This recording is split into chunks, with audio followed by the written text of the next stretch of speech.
Good morning, Radhe Radhe, Har Har Mahadev. Prem state of mind છે, માત્ર અભિવ્યક્તિ નથી.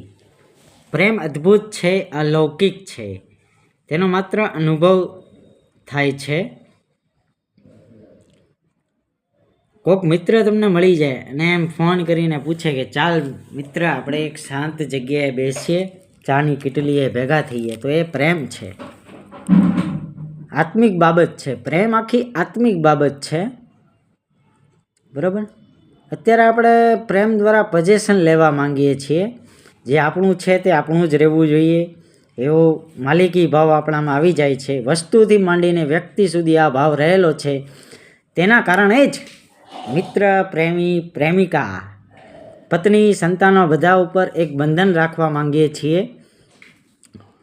બંધન હશે તો આપણી ગમતી વસ્તુ આપણી પાસે રહેશે, આપણી વ્યક્તિ આપણી પાસે રહેશે. એ જાણવાનો પ્રયાસ જ નથી કરતા. ખરેખર આપણા માટે પ્રેમ છે તે સાંકળે નહીં બંધાયેલા હોય તો આપણી પાસે જ રહેવાના છે, તેવું ક્યારે આપણને નહીં છોડે. લગ્ન સંબંધમાં પણ આવું જ હોય છે. વાર તહેવારે પતિ કોઈ ભેટ ન લાવે, હાજર ન રહે, જન્મ દિવસે ભેટ ન લાવે તો આપણે માનીએ છીએ કે આપણને પ્રેમ નથી કરતો. તેવી જ રીતે પત્ની સહશયન માટે સાથ ના આપે ત્યારે પતિને એમ છે કે હવે આને પ્રેમ નથી રહ્યો.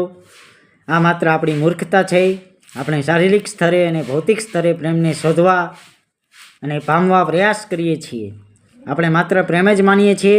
પતિ અને પત્ની, પ્રેમી અને પ્રેમિકા બેડરૂમમાં અને જ્યાં તક મળે ત્યાં એકાંત માણે છે. એ માત્ર હવસ છે. શારીરિક ઉત્પાતોની શાંતિ માટે આપણે આમ કરીએ છીએ, પણ હકીકતમાં પ્રેમ છે આત્મિક લેવલની વસ્તુ છે. આત્મિક લેવલે કનેક્ટ થવાની વસ્તુ છે. વાત સમજાય તો લાઈક કરો, કમેન્ટ કરો, સબસ્ક્રાઈબ કરો. હર હર મહાદેવ. ઓમ નમઃ શિવાય.